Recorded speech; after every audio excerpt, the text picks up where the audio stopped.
once you get back to the center, then you understand your connectivity with everything else in this existence, in reality. They teach their children differently. They teach their children the trivium, quadrivium, which is the 7 liberal arts, basically. You know what I mean? Like that's something that's been taken out the education system. Trivium, which is grammar, logic, and rhetoric. Quadrivium, arithmetic, geometry, music, and astronomy. Those 7 created together, the 7 liberal arts, the 7 spheres, everything is correlated with the 7. This is a dangerous conversation, by the way. I hope you know that. Oh, it's incredibly dangerous. Yeah. But, well, we're going to get a little more dangerous in a moment. But like, so I know I just want to get back to where you spoke about, you know, gold and when that became valuable, right? I think it's because I don't want to. You're right. This is dangerous, but that's because the same group, and I'm gonna allude to what Kanye said 2 years ago. They do control the media. They have influence within the countries of the world. Communism. They have all. They basically have a lot. Basically have a lot of influence within the world. I'm just wondering if civilization was more of a conduit to get humanity to elevate their awareness, or at least originally to elevate their awareness through these different consciousness, through different systems. Ago, it's the conversation. Yeah. Take your mind different places. Now you know. So yeah, we got Tim in the crib. What's good, man? How you doing? How you feeling, man? All right, great. How was your journey You here? know, it was good. You know, just came from the gym and everything. Okay, where were you coming from? I was coming from Regal Park. Regal Park? Yeah. Oh shit, there's a lot of like Jewish people there, right? Like Russian Jews and Asians. and Asians. Yeah. Okay, so do you socialize much, or is it just like work? Dun. I know a few people around, but Okay. mostly at the gym. You know, Okay. Yeah. outside, but yeah, around that area, not too much. Not too Alright. many. Nah, that's what's up. But yo, thank you for coming through, bro. All right. Oh, You're yeah. welcome. Right? Yo, Yeah, I wanted to I'm talk here. to you because I know that there's a lot of things that you're interested in terms of like with sacred geometry, certain stuff that we were talking about before. I wanted to get your thoughts on how you feel about that Terrence Howard interview that he did with Joe Rogan, if you saw it. Oh man, you just jumped right into it. I love it. Yeah. All right. So Terrence Howard is interesting, right? And he's definitely brilliant, in my opinion. When it comes to Terrence Howard, I understand where he's definitely coming from when it comes to like his technologies innovations, because he's coming from the school, I should say, of Walter Russell, which was considered the Da Vinci of his time about a century ago. Why? Because Walter Russell also created innovations, free energy technologies, and he was deep into the metaphysics of things. He actually, I don't know if you've seen the interview with the whole, chart of elements and everything. That was all Walter Russell's creations. Walter Russell wrote books called The Universal One, The Secret of Light, and other books based on the wave and basically the free energy and the ancient metaphysics of the creation and the all and everything, and being within everything, what he called God and so forth. But yeah, I can see Terrence Howard's innovations coming from Walter Russell. That's why he mentioned this so much in his interview with Joe Rogan. The book Universal One was actually, Tesla actually wrote I believe it was an introduction to that book, and Tesla said this book is so important that it should be hidden in the sacred vault for 2,000 years because of what Walter Russell was expressing within there, what Walter Russell was revealing in there, and how that might have been a threat to the modern scientific community. So, but he really went deep into the metaphysics more than the actual empirical evidence of things. But I wonder why they find it a threat, right? Because if you Right. think about it, if you look at history, how many times have thought patterns changed? Yeah. So why should we oppose new forms of information, especially in a time where it always feels like it's always the same thing, So Yeah. if things are created differently and even possibly with free energy, and I think that's what a lot of these people that run the world are scared of, right? But it's just like, why? You know? Well, Greed, ego, same bullshit. well, control is one aspect. You control the resource. You know, you control electricity. You know, at the time, When it should be free. when you look at what Tesla was innovating at the time, where everybody was afraid of electricity, this guy was in his room, you know, just volts going everywhere, being charged up. So it was like creating coils and everything, and everybody's like, "Well, this guy's insane." Right. But you know, it really comes down to who controls the energy source. Electricity and energy power civilization itself. So if you have control of that, you have control of the whole entire society. Powers this civilization. Right. Yes. Absolutely. Well, in the modern world, you know, Yeah. most cities, I think Yeah, every city around the electricity. world is using electricity. That's a So, fact. and energy, so where's the energy source coming from? And we could go even deeper into the money and everything, Right. how that ties into that. Right. So, And I mean, remember, it kind of brings me back a little bit. I don't know why I thought about it, but it brought me back to one time when I worked at this shoe store, and I was telling my coworker, this girl, I was like, yo, imagine, because over here, it was Right. on Fifth Avenue. I was like, all of this used to be mountainous and like greens and like vegetation, you know, like, imagine it was like that. And you know what she said? She's like, I can't wear my heels though. yeah, she won't be able Bro, to. no, Yeah, she won't be able to. No, And it's just, but it's funny because, like, yo, bro, at the end of the day, people like city life, you know? Yeah. And then there's people that like the country life, and then there's people that like et cetera and et cetera. I think it's nice that there is diversity of living. right, You know what I mean?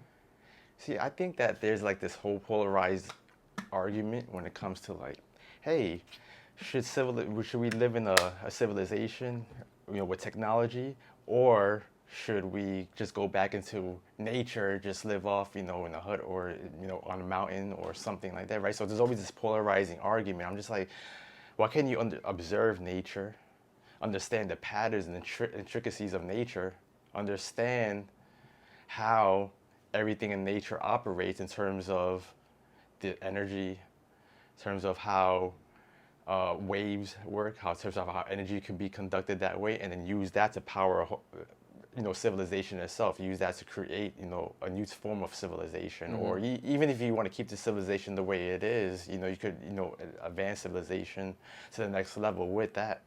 So it's not really just this one-sided thing. I feel like we're always in this kind of dialectical oppositional argument where it's always like, hey, yeah, no, it got to be this, no, it got to be this, and everybody just like going at each other. But it's like, hey, you know, you guys got, you know, two valid points. You know, you guys could bring this together and actually create something new, whole new from that. Because usually when you look at polarity, it's always the one and the one coming together to build something new, right? That's the basic principle of the polarity within nature, right? Out of the one comes the two, and out of the two comes together to come to It works construct the together. three. Yeah, it's the harmonic element within everything, the yin and the yang, the gravitation, radiation, the input, output, in breath, out breath, right? You know, when you breathe out, you know, that goes out into nature. That's the oxygen that feeds off of the trees and the plants. Yeah, Then it releases releases the carbon dioxide to nature, and then the plants release the oxygen back to us. So there's always this polarity within nature and existence. No, it's a fact. You know, and so- there's moments in time that if you look at the earth, it's all helping one another, even in vicious cycles, right? Right. Because there's parts of nature that are vicious, right? Absolutely. But it also creates a new way for the future as well. Right. It's another dichotomy, right? Because Yeah. it's not all good, right? It's like, boom, good and bad, man. Yo, Right. what's a moment in your life where you started to think about all these things? Was it a transition, or did you always think about these types of things? Oh, that's a good one. So the moment it was interesting because I used to be heavily into politics because my father was, you know, he still is, but he got me, you know, started into the political aspect of things, you know, looking at everything, you know, through the lens, in the way of a political scientist in a way, because he studied that. And I was, you know, doing a lot of research into the history, you know, of the world, basically, you know, the Arawaks of Puerto Rico, you know, where I'm from, and basically like the whole history. I got used to that at first, and then around 2009, 2010, I started getting a little bit more into the metaphysics of things. I started getting more deeper into what you call conspiracies, the New World Order. I started, I was in the Alex Jones camp as well at one point, and I used to be like, into that, it was the period with Obama and all that, and I don't know, it just struck me. I just want to feel something deeper. There's something deeper. There has to be something greater than this here. Right? Why do you feel that way? Because I don't know, it was just more of a tug, like an urge, in metaphysics. Was it something that you saw that made you feel that way? I think what really got me started was a book, one of my favorite novels. It was called Siddhartha by Hermann Hesse. It's about the story of the Buddha, which I resonate with the Buddha a lot. Why? He's basically was a prince, right? Buddha? Yeah, Buddha. He was Gautama Siddhartha, basically. He was a prince.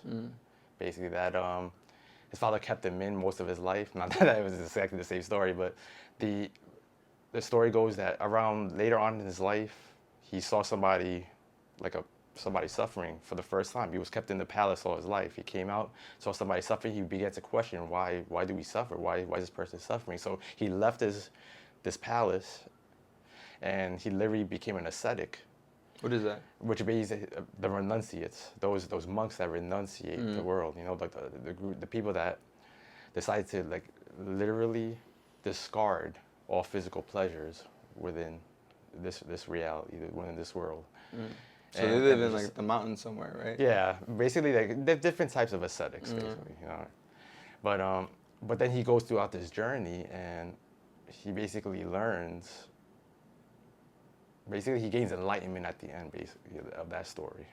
He goes through this journey. He goes through he becomes, in the novel version, because Hermann Hesse integrated Jungian psychology with Eastern philosophy, and he basically created this fictionalized account of Siddhartha.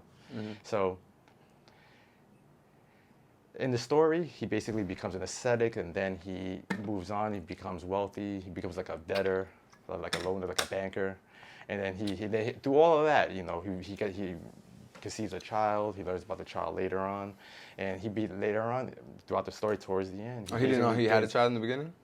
No, because it was through a prostitute, basically, that he encounters throughout the story. But the whole meaning of the story is that he goes throughout this journey. He goes through the yin and the yang, the ebbs and flows of the reality, and then he, towards the end, gains nirvana, which is he understands the interconnectivity of everything within that he's experienced and everything within this universe in itself. I definitely resonate with that. So it's really about Siddhartha. Yes. You gotta read it.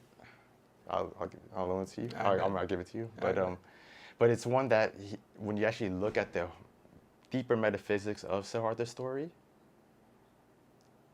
it's about understanding It's dope. the primal principle of reality. It's about getting back into the center, and once you get back to the center, then you understand your connectivity with everything else in this existence, in reality. But there's many different traditions that actually go as deep as that. It's not just Buddhism. It's many schools within Hinduism, Taoism, and other traditions as well. We could delve a little bit deeper into that. Do you feel that they all stem from a similar place, and they were taught that from one rooted place, or was it that it sprouted in different areas? I believe that it did come from. It may have been a global culture, society. It may have been what they call Atlantis. It may have been Kemet.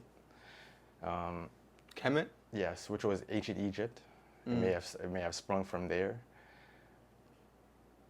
Because when you look at the deeper esoteric traditions, it wasn't just in the East.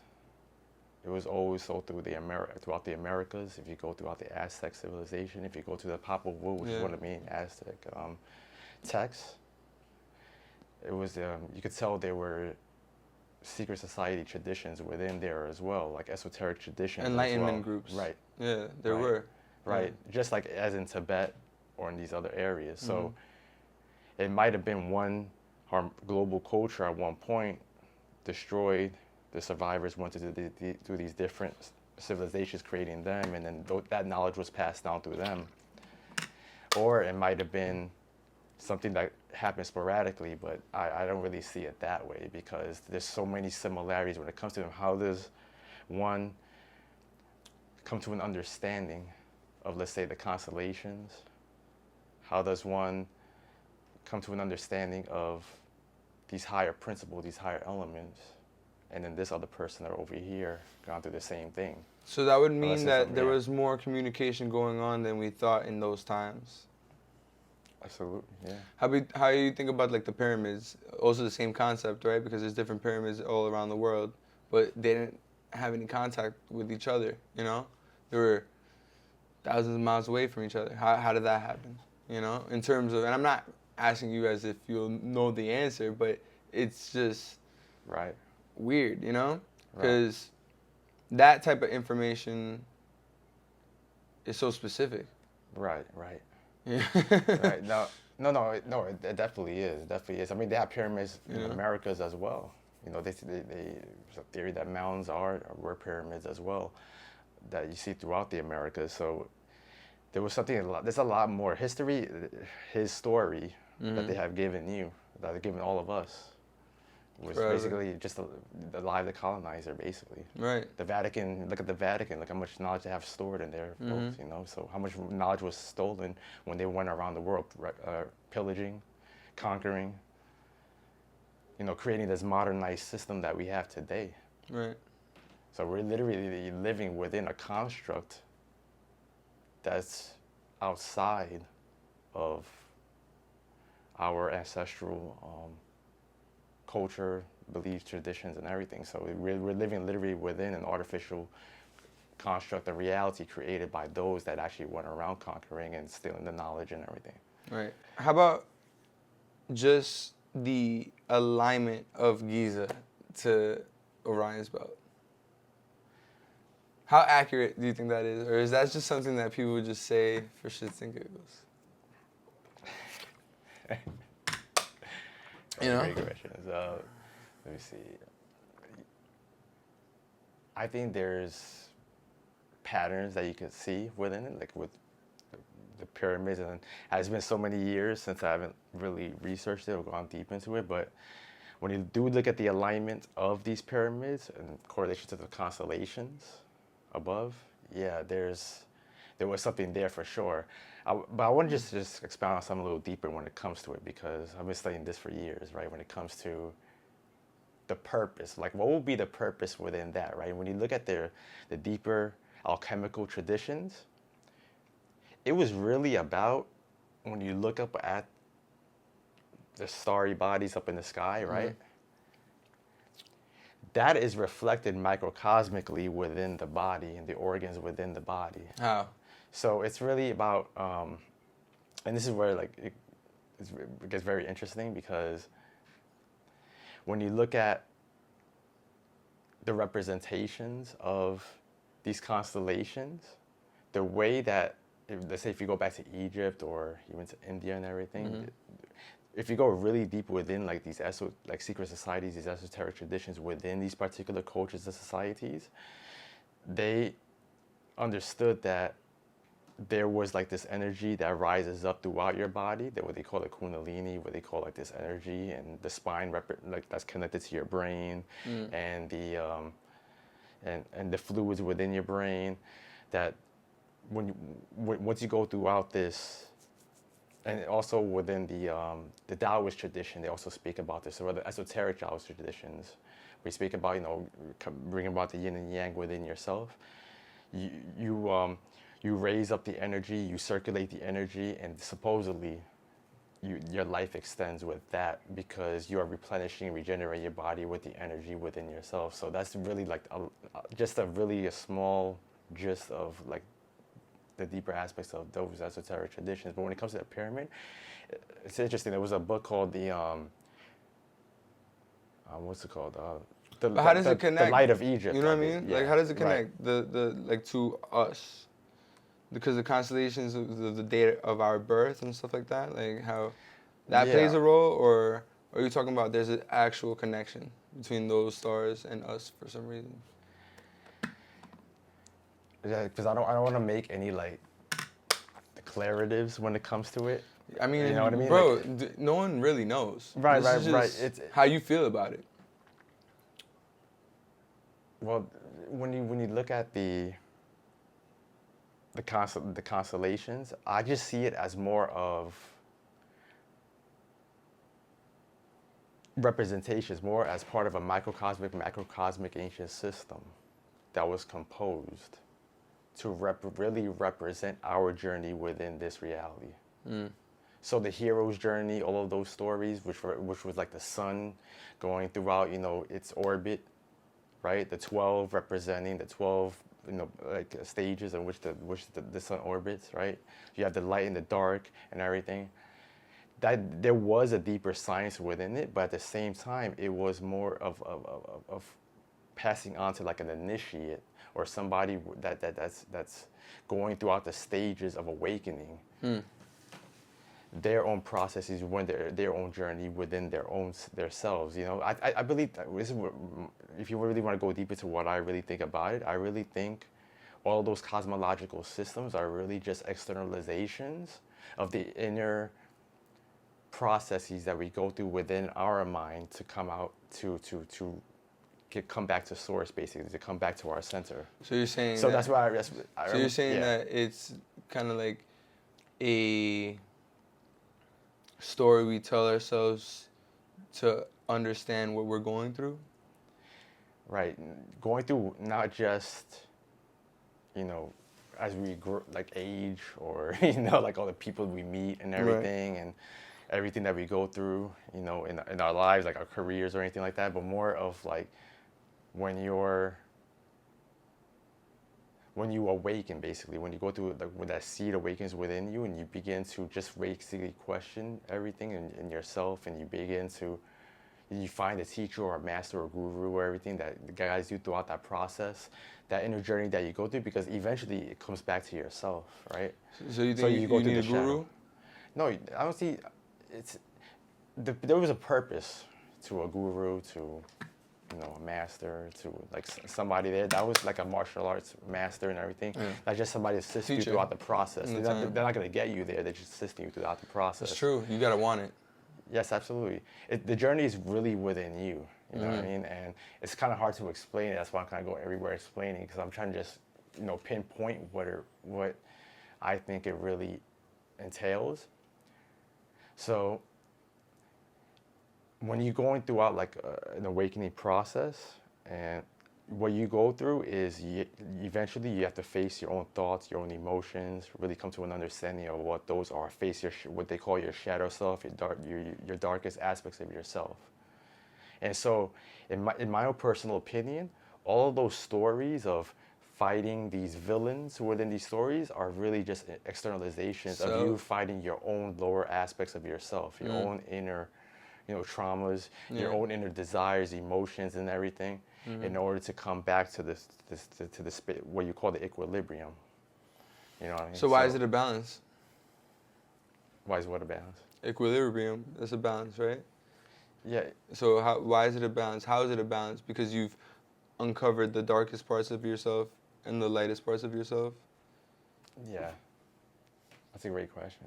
Got some good questions today. Every day. You got some good questions today. That's actually interesting, because when you actually look at the light and the dark aspects, when you look at what you call the center or the harmonic, portion, or like the void, that's what they call in Zen Buddhism.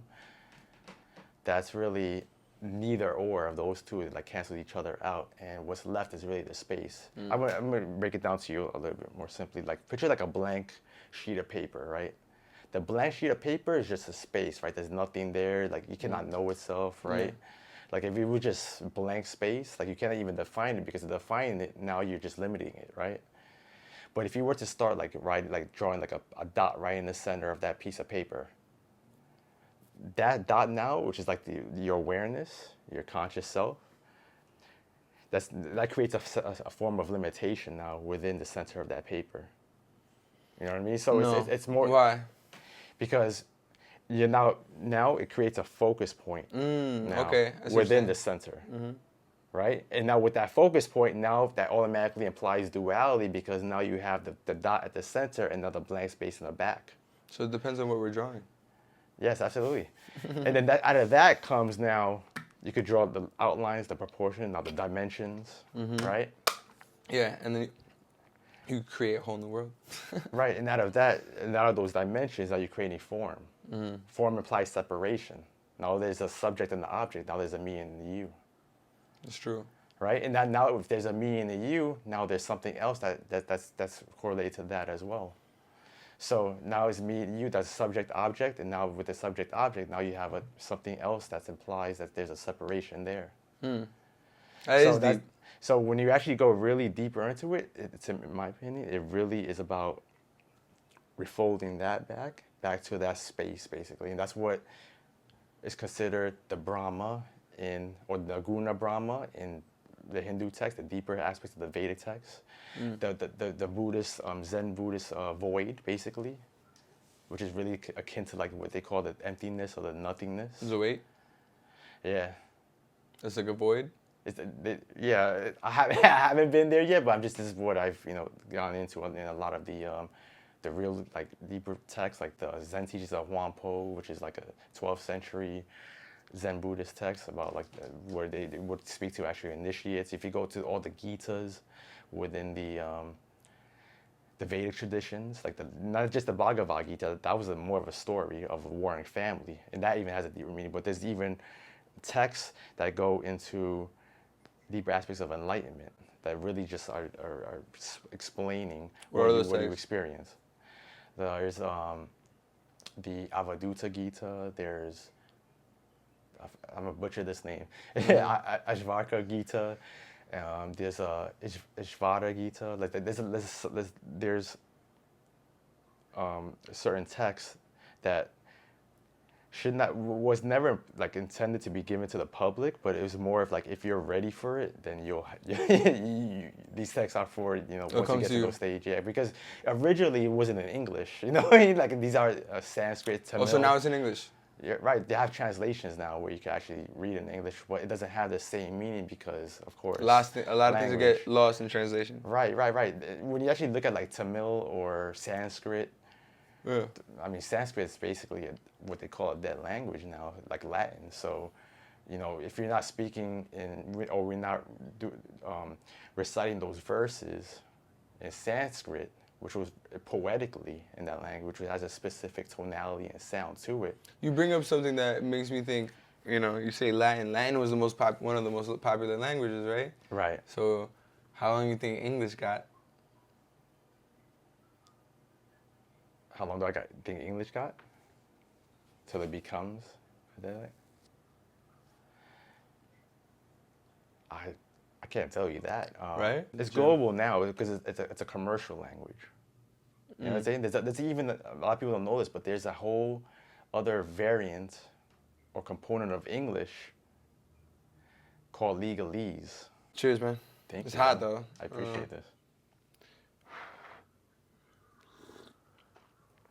That's good.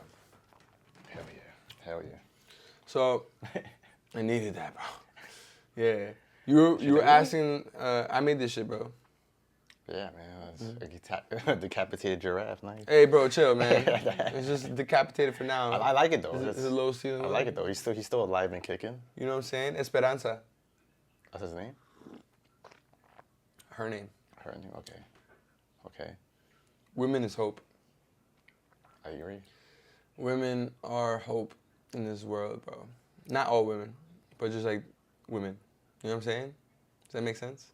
Yeah, I agree. Yeah. The feminine principle. Also, the evolution of it all, right? Like, women create life, bro. It's, the feminine nurturing yin component of things. And women are the expression of that aspect, that element. Because we all have the yin and yang, the masculine and feminine within us. Yeah, but women, Mm-hmm. you know, I think that's why there's a balance of it all. There's a lot of confusion. People are very just. For me, I'm always about let people live. So don't attack me. I won't feel the need to defend myself. You know what I mean? But the thing is that people, even within their own decision, sometimes aren't even really happy with themselves. So it's something that I find you gotta take a hard look at yourself in the mirror, and you have to have real friends around you that are gonna say, "Hey, this is whack," or "This is this," or "This is that." Because if you're just in your own world, then no wonder life is whack for you. I love being in society, you know what I mean? I love seeing people. I love talking to people because we're all we got, you know? Absolutely. For real. I agree. So you're Puerto Rican, right? Yeah. What do you know about your people?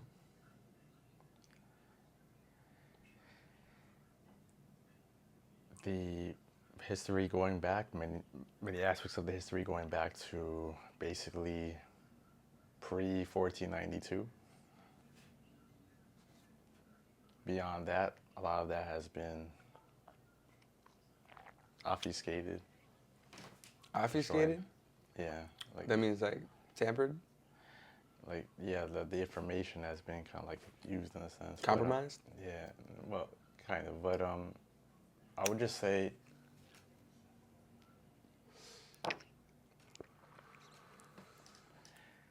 like what part of the history do you Whatever you know. What do you know? That literally since 1898 we've been a colony, well, Commonwealth was originally like a colony of the U.S. Since that time, before that, of course, we're colonized by Spain. And there are many events that have occurred for the past few hundred years when it came to Puerto Rico. But yeah, that's the main. That's what right now. Do you think that Puerto Ricans want to be free? Some do, some don't. Some do, some don't? Yeah. Talk to me about the perspectives. And tell me an exchange that you've had. You know what I'm saying? Because I'm sure you've had them. How was the conversation like? What brought up it?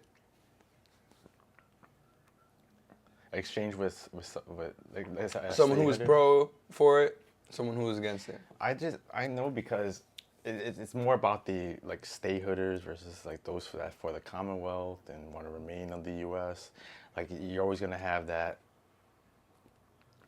friction amongst those groups, or the ones that want the independence. I'm sorry, the ones that want the independence versus the statehooders. Those are the main ones that are those the two opposing sides of it. I would just like to see independence, for the society. Yes, I would like to see. I would like to see independence for any society today, not under the colonization, under the whims of an empire or somebody else, but and self-governance. But in my opinion, I have a different perspective when it comes to the politics and everything, and what it would take human society to actually become sovereign. Right. In terms of, because you see past the belief of, and you tell me if I'm wrong, totally up to you, but for me, this is how I feel about it. People take over the land and it just replicates the same problems over and over again. We have to come to a whole different level of understanding of one another. Right. To revolutionize in the actual way, Right. And that takes a deeper understanding to one another and how we behave with one another. Right. Respecting one another. Understanding that there's stuff to learn from every group. We're much more alike than we are afar. Absolutely. Um, One way of doing that is, if you want to look at, Taoism, Lao Tzu, Tao Te Ching, when he's like, hey, you just gotta really let people be as they are, really let people be as they are. Don't try to manipulate, Right. mold, Right. change society. Right. Because for at the time, this was in warring states in China, where Confucianism was basically predominant. Confucianism was a system based on the carve block, which was like, hey, humans are naturally beasts, so we just gotta mold them. We gotta carve. We gotta make them more. We gotta make them something better than they already are. But the Taoists, which were more akin to naturalists, but on a deeper level, they had the esoteric knowledge as well. Because the Tao is really the center, but the Taoists were basically telling, like, at the time, they were basically responding by saying, like, look, humans are naturally good, but when you try to mold, when you try to place people under a system, that's when they become robbers. That's when they become, something contrary to their true nature. When you try to force this You think people are morality naturally on them. good? I Do believe you this. really think that people are naturally good? You never seen kids just do fucked up shit to other kids I agree. I believe that and laugh? there is a natural goodness within humans. I do believe that. I believe that, but not to the extent that it's the only thing that's there. No, absolutely not. There's always that. The yin and that- yang. Yeah, there's always that component. I do believe that there's an element of humans that, if expressed, fully expressed, it could lead to a lot of destruction. I do believe that's a component of that. But I believe that the average person, because if you really think about it, what if we weren't programmed the way we were? You know what I mean? What if we weren't born into a society where we were programmed a particular way? Because the brain itself, the mind, is programmable. That's what it is. You program somebody to anything. So Right. if we weren't programmed into, let's say, the consumerism, the violence through the media, if we weren't given the foods that we were given, Right. Would we So- like it? Would we be entertained by it, right? If it was constantly right? Because there's a sense of, okay, people like a certain thing, right? But then there's also a sense of, well, why is this always being pushed out the most? What stemmed from what first? Obviously Right. it is what it is now. right, People gravitate to disruption, misdirection, chaos. right, Whether it be really even in their own lives or just to entertain by a like or a comment on social media. But in real life, it does play a role depending on how people are affected by the information that they take in. right. Not everybody is going to Yes. look at something and go torment the lives of others based off of it. Sometimes people just could see something and say, hey, I'm alive. I had somebody that I was speaking to where we were talking about Tony Montana, Scarface. Classic. How many people love Scarface? The Godfather, Right. all these shits. You're not seeing people trying to make these, I mean, maybe some people, but you're not really seeing people going out saying, hey, I'm Tony Montana. You know what I mean? Like, Yeah, that's what you cross the street real quick, right? nah, this Yeah, guy's he- a phony. I know. Yeah, but no, I understand exactly what you mean, though. I just think that there's this. I don't know if you ever heard of Edward Bernays, right? Mm-mm. Edward Bernays was the nephew of Sigmund Freud. I don't know if you've heard of Freud.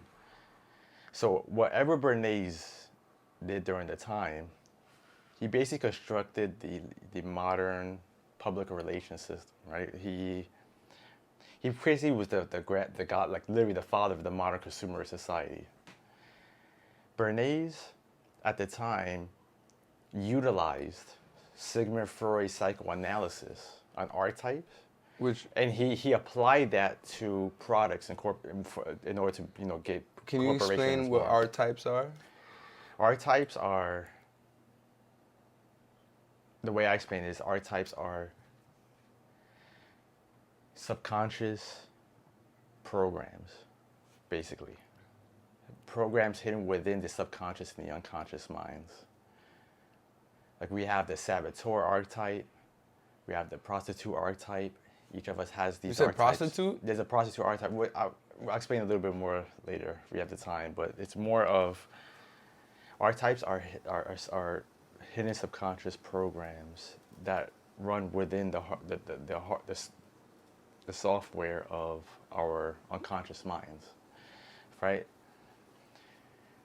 So I'm gonna give you an example just for what Bernays did. One thing Bernays did at the time, women couldn't smoke, right? Couldn't. They couldn't smoke. This is the 1920s, right? So what he did was, he took. But you already know there was definitely Freud's. women smoking. Oh no, there definitely were somewhere. They were the bad. They were in the basement or something. Fuck Like them. Fuck the system. they had little like book clubs and Oprah clubs and all that stuff with them just smoking. Like, yeah, fuck these guys. But like Book clubs. That's funny. no, but like they what was that? All right, so what he did was, to get women to start like promote women smoking. He did a whole campaign where he had journalists and everybody go up to an area where women were smoking, and when he took the picture of that became front news headlines. Like literally, that woman was smoking now. Like the cigarette companies, their profits skyrocketed after that. Another thing he did was But weed is bad. yeah, Fuck it. The whole time, weed is the devil. people ain't going for that anymore though. But Nah, bro. Right now, there's still a lot of shit going on, and it's twisted, bro. So, all right, you know how there's a lot of weed shops and shit, right? Right. A lot of them are getting closed down. Really? Yeah, bro, left and right, because they don't have the right licenses. And I go like this for a reason, you know what I'm saying? The right licenses. Everything's about money, bro. You know what I mean? Okay. I have a license XLZY1 to the 3X. You know what I mean? Right, Like, I'm just right. saying some bullshit, but like in reality what is this? You know what I mean? You just need another license or another thing for what? So I could just do whatever the fuck I should be wanting to do in the first place. But no, and that's that confinement.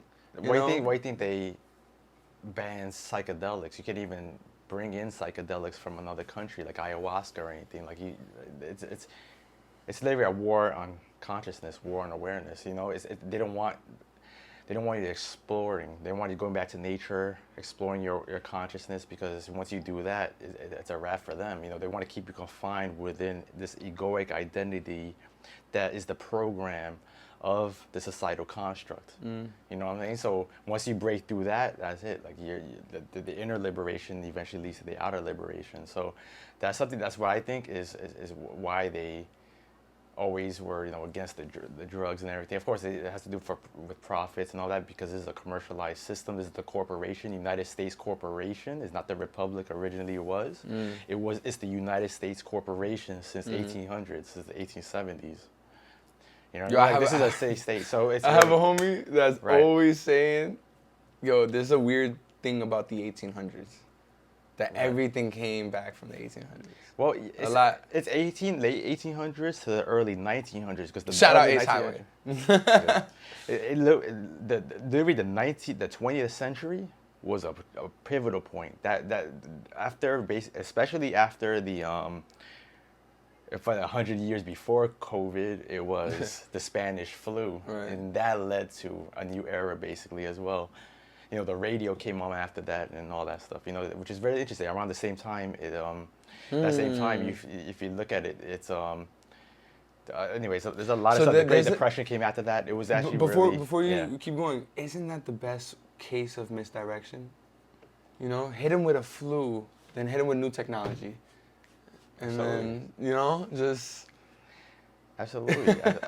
Absolutely. It's Look, this like I know this fucked up shit happened, but look, we have this new technology, and it could be better for the world. And right. blah, blah, blah. But we also remember the victors write the history. So, whoever has that pen is going to be the one that says, hey, look, this is the way it was. It could always rearrange history. It doesn't necessarily, the way you convey the history to the people you want to control is not the same thing. And like it's not, it doesn't correlate with the actual event itself. There's actually somebody very interesting on YouTube. I think everybody's watching this should check out. His name is Dane Calloway, and the reason why I'm mentioning him is because he's done some extensive research on how what you call African Americans or Black Americans were not originally from Africa. They're the indigenous peoples of this land. They were the Choctaw, Cherokee, like all these different groups. And he has actually had, even older people that have been promoting that have been saying, like, hey, look, I remember my grandfather telling me I was this part of this indigenous tribe and everything. He actually goes through all of these different documentations, even going back to the Doctrine of Discovery, back where, which was written by I believe it was for the monarchy in Europe or Spain. But it was, it's actually very fascinating when you actually look at it. And I like bringing this up because it expands people's minds. Whether it's true or not, it's something that is actually people have to look into, because think about it. Why would they create all these different narratives if they want to control you? Why would they give you the truth about anything? But I think that, you know what I mean? Yeah, but civilization did sprout in Africa, bro. And then it emerged in different parts of the world. I mean, as we're told. That's what we're told. You're right. right. That is what we're told. But you're right. And I wasn't there, so why would the fuck I would know? But when you're looking at where history always kind of goes back to, is Africa. You know what I mean? Yeah, like Lucy, the skull Lucy, and like even the pyramids, even going back to these civilizations. Yeah, there was a lot that did, but also if you go back to, let's say, even the Australian Aborigines, they were one of the oldest cultures in the world, like the oldest traditions. The Aboriginals, right. Even when you go back to the Black Dravidians of India, like that's the people that they're fascinating. Like they're the original peoples of India. Their history goes back to, like pre-Vedic period. So before the supposed Aryans moved in from the north and they created a caste system in India, according to the history. A lot of that's being... The caste system is the family names, right? Yeah, caste system is a system of hierarchy. Right, like Patel, right? Patel, there's always... Right, usually the caste system is very interesting, because when you go throughout even feudal societies and everything, you even go back to Egypt, there's always seems to be this hierarchy, right? Where there's like these different layers of the hierarchy, where at the top is always the priestly class and the ruler. And once you get down to the bottom, you always have the majority. That's how the hierarchy has always been constructed. Until you get... That's why I can understand why people come up with the whole alien thing in the begin with. Until you get times of like Cleopatra, where she switched it up. Because Cleopatra was in poverty, and she became queen. Used her makeup and her looks to influence and grab hold and take power and take control. Right. I mean, when you look at... The plot twist is love, is what I'm trying to say. Love is a component that can change everything. Let me ask it's also a magic trick. Let me ask you this one, though, because when you talk about love, right? Because we view love as a form of conditions, right? Hey, I love you because, man, you provide me this feeling, or you provide me these set of pleasures, or you provide me this set of satisfaction, right? So there's conditions there when you look at the way we view love, right?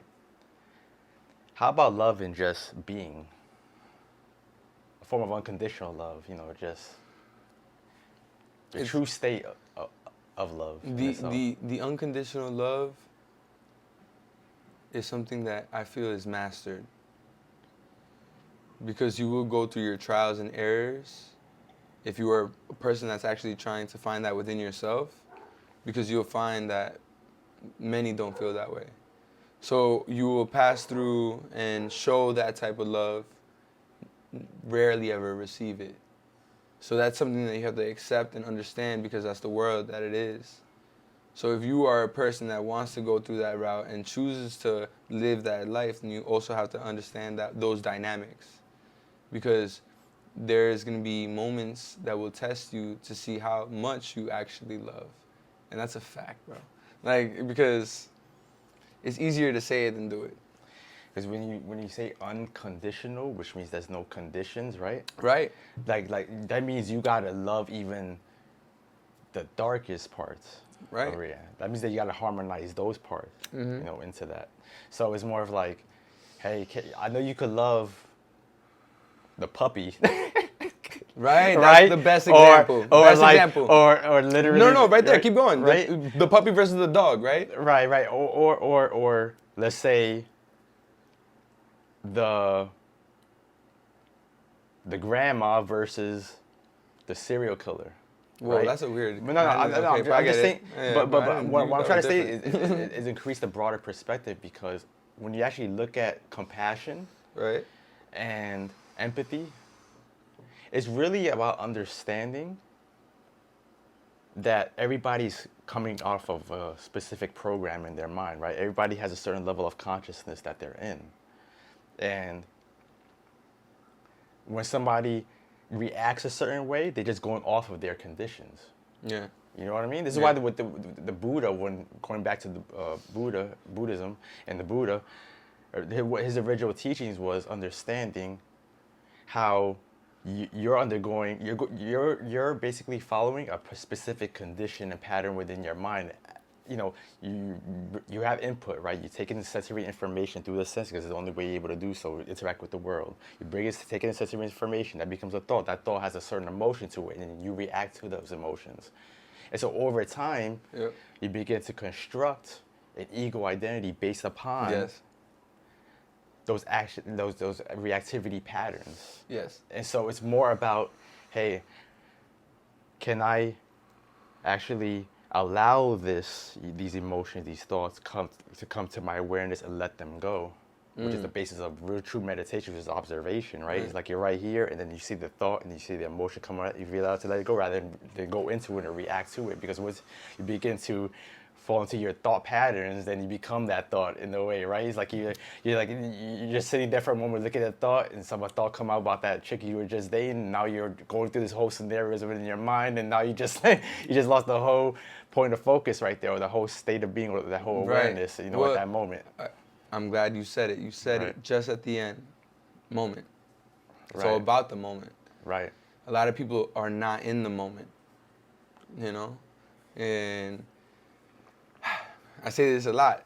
People always say, oh, it's not like how it used to be, or they find a reason to complain about their time that they're living in.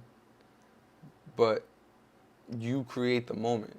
Right. You can make it great. Is everybody going to be that way? No. Excuse me. But you have to expect that. You have to understand that it's part of it. So you gotta keep going, because at the end of the day, bro, people are gonna always find a reason to complain, man. Always find a reason to be mad at something. Rarely do some try to just figure it out or accept, move forward. Right. Rarely. Sometimes they do. Right. But it's an understanding that sometimes it could take your whole life, or it could happen sooner. And you can start enjoying it, Right. That's how I feel about it. But I have this part in the podcast, right, where I ask the individual that comes in, would you give me a question that I could take out into the public? And I ask that person, hey, whatever the question is. Oh, that's a good one. That's funny. You got me thinking on this one. My neurons are going off on this one.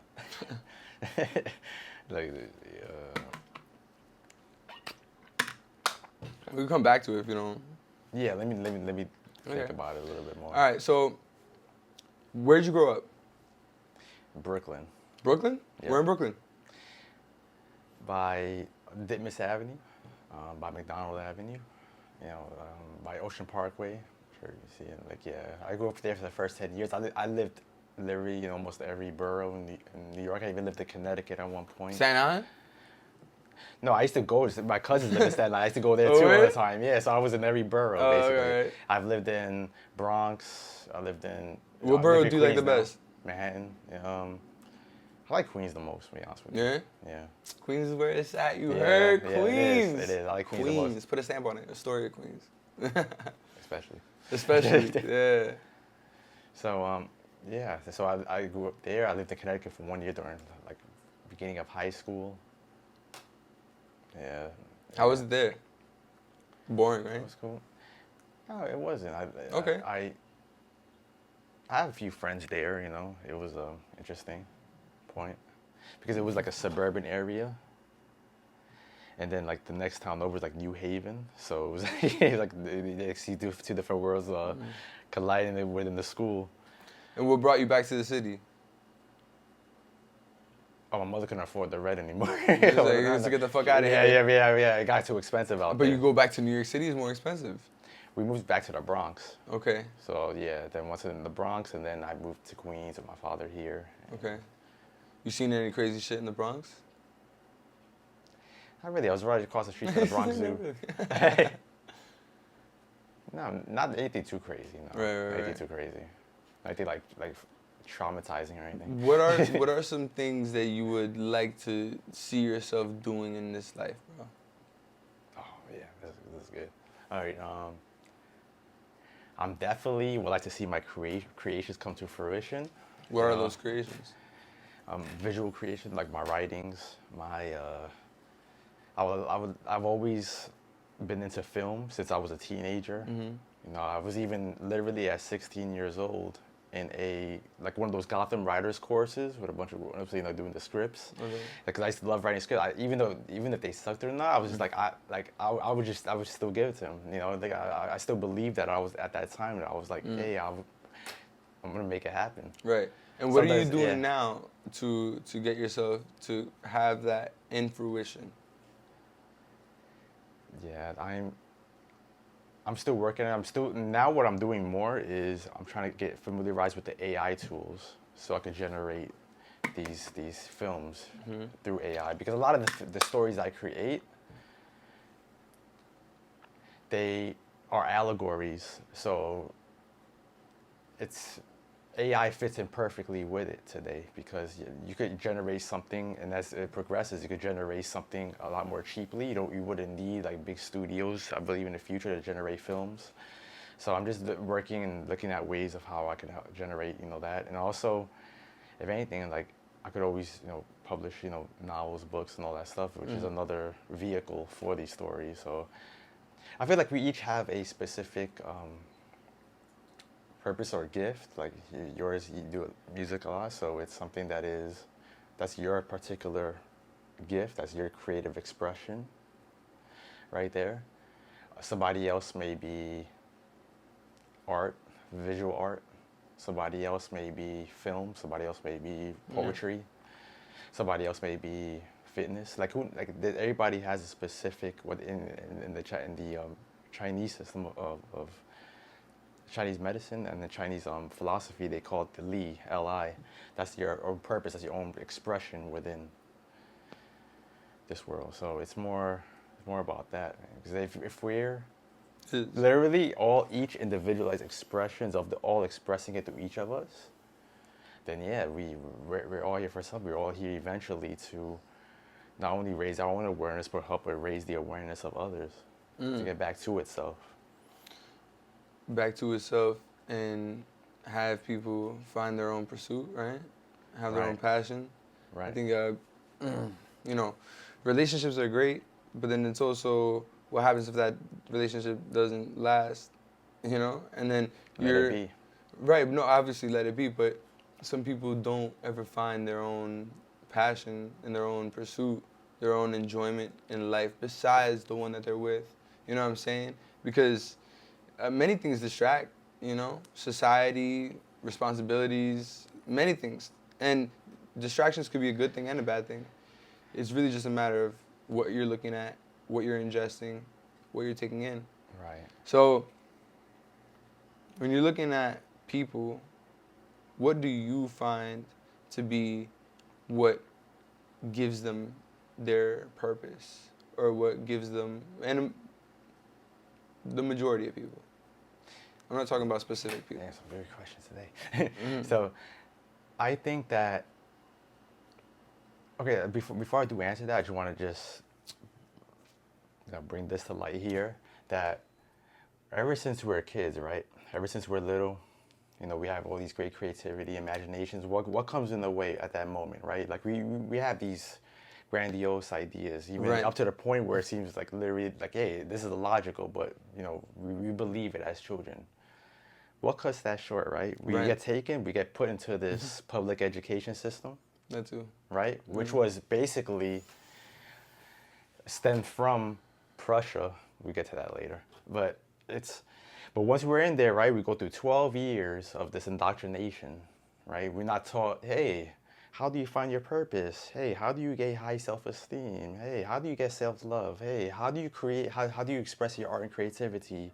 Hey, how is it that you can actually make it in this world as an entrepreneur, somebody that's free, or whoever wants to create something better for the world? You won't see that, right? It's more about like what Rockefeller Structure, said. schedule. What Rockefeller said, we don't want any free thinkers. We don't want any philosophers, artists, people that think freely. We want workers, slaves.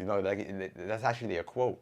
So, and these were the early proponents of the education system, right? So, from the age of about 5 or 6, when you first go in, preschool begins around that age, if you go there, until the age of 17, 18, when you graduate high school. By that time, think about how much was instilled, how much indoctrination had gone into your mind. Think about how much influence you've gotten now. It's a fact. Think about how you view the world now, based on that. And it's So- even different in different states that you go. I'm sure you know when you went to Connecticut, but they teach like students differently, depending where you Not go. really. Not really. No, Not really? No. Okay. No, it's a maybe if you go to like Private, Ivy League. private elite schools, maybe Right. they teach their children differently. They teach their children the trivium, quadrivium, which is the 7 liberal arts, basically. You know what I mean? Like that's something that's been taken out the education system. Trivium, which is grammar, logic, and rhetoric. Quadrivium, arithmetic, geometry, music, and astronomy. Those 7 created together, the 7 liberal arts, the 7 spheres. Everything is correlated with the 7. You know what I mean? So it's really. That's something that's been children are taught that these days when in school. We taught basic writing, mathematics, which is important. But what happened to arts now? What happened to like it's almost like they're slowly eradicating the creative aspects of our being. The one is connected with the right side of the brain. Everything is left logical hemisphere. Probably preparing you for the AI period. And all that stuff. So it's really. Easier It's really- assimilation. Right. When you get out of your high school, you're just ready to become a worker. Get that pension, retire. Also, You know what I mean? Like there's no aspects of- expression. Like right. there's nothing there for you to be like, hey, I want to do more. do this. I want to do more. I could do this because you were never taught that. Right. Like how you not, if you never taught that, and you see your parents who were going through the same education system, went through the same thing. You're saying and this they're is the right teaching thing to same do. Yeah. You're gonna come out already thinking, yeah, look, this is how life is gonna be. I'm just gonna go ahead, go to college now, get this degree, then go and get this nice little paying job, get the white picket fence, have some children with. I'm not saying anything is wrong with any of this, but Yeah. this is just the general thinking. Right. This is how they keep you locked into that box, right? The Created, box. fabricated. Right. Yeah. Right, so that it's really so they literally have constructed a box over the mind. Yeah, You know what I even mean? even So what we it's find parameters. absolutely, even what we find valuable. That's what I want to know how they do, because and I've spoken about this before too. But there's this stone that my mom gave me. It's called lapis lazuli or lapis lazuli. They have different names, right? And it was man's first sought after stone. It was looked at more valuable than gold. Right. Now it's worthless. But gold is such a, high commodity. No, not high commodity, but valuable. Everyone wants it.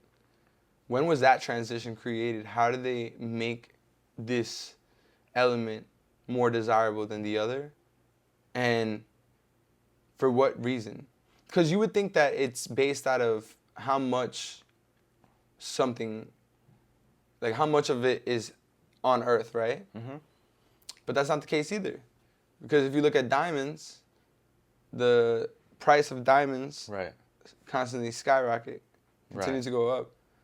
But there's no, how do I say, scarcity of diamonds. There's a lot of diamonds. Right. If you think about it, gems like rubies and sapphires should be more costly than diamonds because there's actually less of those stones. Right, because De Beers, which is the company that actually, mines the diamonds, I mean, they're the ones who basically run the diamond industry, right? This is a dangerous conversation, by the way. I hope you know that. Oh, it's incredibly dangerous. Yeah. But, well, we're gonna get a little more dangerous in a moment. But like, so I know I just want to get back to where you spoke about, gold and when that became valuable, right? Look at gold and what it kind of what it represents, right? It's the auto, right? It's the orb, right? It's the sun itself, right? So silver could correlate to the moon in that sense, right? So when you look at those correspondences, you get a better idea of like. I don't want to get into that because I'm not too familiar with the actual inherent value. I just heard that there's some value when it comes to the gold itself. Like in terms gold of, is definitely used in certain, Right. For example, wires. I have a wire that it provides a better connection than the other regular metals. Right, right. So definitely gold is used for different things, but it doesn't knock these other stones, and those stones could be used for other things as well. That's true. So it's just like, it's a matter of really finding out for me within this type of topic is why, or how rather, do they direct the attention and desire from one product to another? And it's not based out of how much of it there is, obviously, So that's what I want to know. Because if it was based out of, okay, there's not much of this left, so we're going to just, move on to this because there's more of this, then it would make sense. Right. But it's not. So that's the part that I find interesting. And perhaps the people that direct that attention are the ones that are in control in much more of a way than we think. Right. I'm going to give you just an analogy of like how I think this all came about. So picture this, right? Picture there's like this island, right? And on this island, you have people just hunting, gathering, just on this land, right? They harmonize with the trees. They, fling this. they climb up, bring down coconuts and all this stuff, right? And like they're just, chilling within their environment, right? Now you have a different group of people that come in. They have a system of indoctrination. They conquer those people. They kill off the men. Then they misslave the women. Then they procreate with the women to create, future generations, right?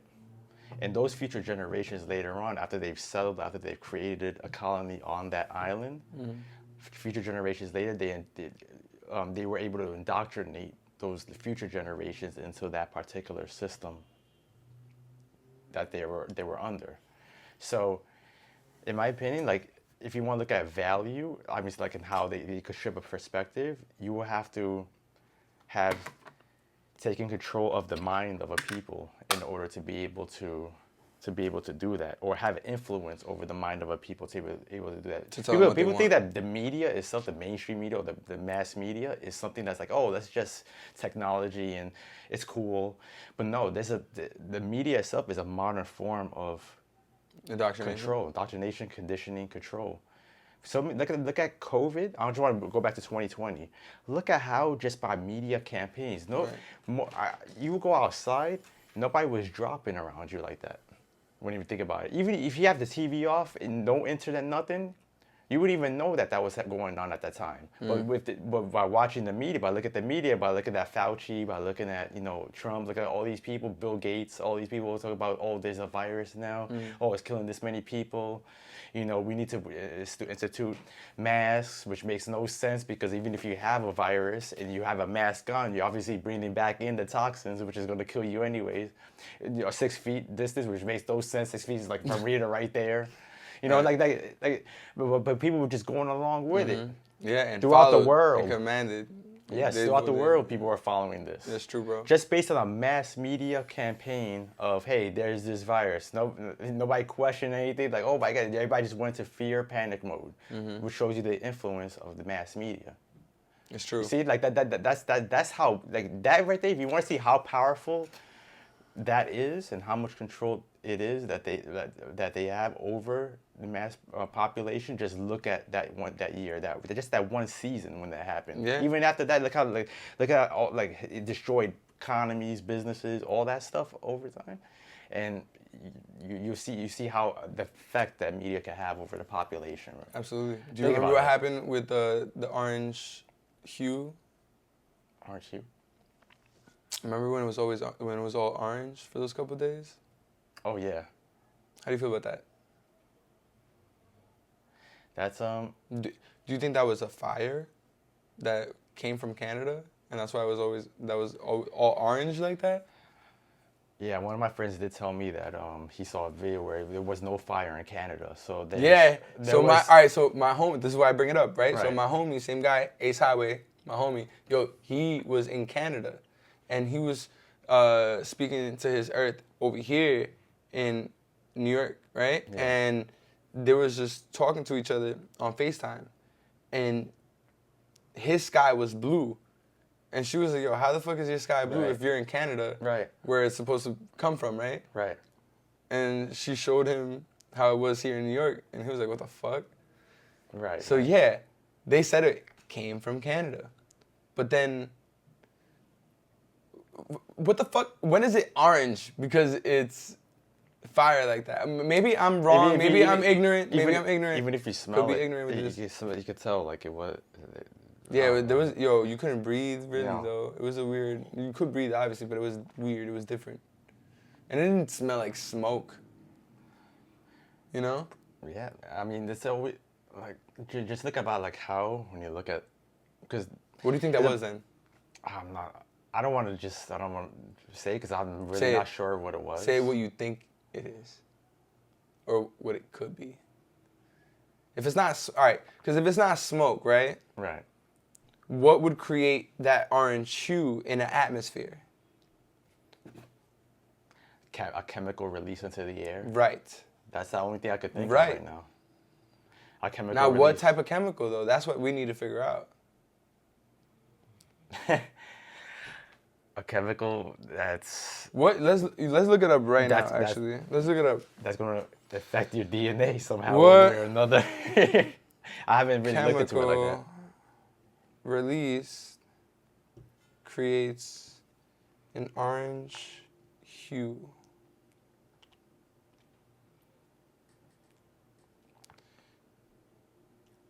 Annatto contains carotenoids, the same ingredients that give carrot. No. I don't know, bro, but that shit was weird. It was incredibly weird. It was a weird. It was another weird moment.